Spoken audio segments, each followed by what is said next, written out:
കുഞ്ഞനന്തന്റെ മരണത്തിൽ ദുരൂഹതയുണ്ട്. പിന്നെ തെറിയോട് തെറിയാണ്. ആരാ എന്റെ മേത്ത് കയറത്? കുഞ്ഞനന്തന്റെ മോള് എനിക്കെതിരെ ഷാരി. ആ വെള്ളം അങ്ങ് മാറ്റിവെച്ച് ഞാൻ മറുപടി പറഞ്ഞു, മോളെ ഞാൻ വെച്ച വെള്ളം തിളക്കും, അത് മാറ്റി വെക്കാനുള്ളതല്ല, അത് തിളക്കും. ആവശ്യത്തിന് തിളച്ചല്ലോ. ഒരു കാര്യം ഞാൻ ചോദിക്കട്ടെ, കുഞ്ഞനന്തന്റെ മരണത്തിൽ സംശയമുണ്ടെന്ന് ഷാജി പറഞ്ഞപ്പോ MP ഗോവിന്ദൻ പാർട്ടി സെക്രട്ടറി പറഞ്ഞൊരു വാക്കുണ്ട്. എന്താ അറിയാ? ഷാജിയുടെ പേരിൽ കേസ് കൊടുക്കും. എന്താ കേസ് കൊടുക്കാത്തത്? ഞാൻ പാർട്ടി സെക്രട്ടറിയെ വെല്ലുവിളിക്കുകയാണ്.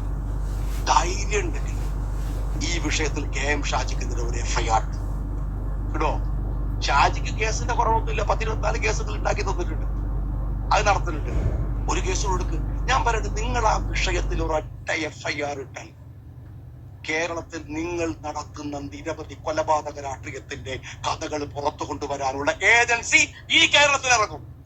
ഞാൻ കുഞ്ഞനന്തന്റെ മോളോട് പറയുന്നത് UDF ആണ് കുഞ്ഞനന്തനെ കൊന്നതെന്നാ പറഞ്ഞു. അല്ല, നിങ്ങൾ പറഞ്ഞാൽ അപ്പൊ നിങ്ങൾ പിന്നെ ഈ കുഴൽ കിണർ കുത്തി ഉണ്ടാക്കിയിട്ട് അതിനകത്ത് കുഴപ്പമുണ്ടാക്കിയിട്ട് ഷാജി കൊന്നാന്ന് പറഞ്ഞൊരു കേസ് കൊടുക്കും. അങ്ങനെങ്കിലും ഒരു കേസ് വരട്ടെ, എന്തെങ്കിലും കൂടെ. ഞാൻ ഒരു കാര്യം പറയാം, കുഞ്ഞനന്തന് ഭക്ഷ്യവിഷബാധ ഏൽക്കുന്നതിന് മുമ്പ്, ആഴ്ചക്ക് മുമ്പ് കണ്ണൂർ സെൻട്രൽ ജയിലിൽ ഒരു VVIP സന്ദർശനം നടത്തിയിട്ടുണ്ട്. അറിയാങ്ങൾ സന്ദർശനം നടത്തിയിട്ടുണ്ട്. ബാക്കി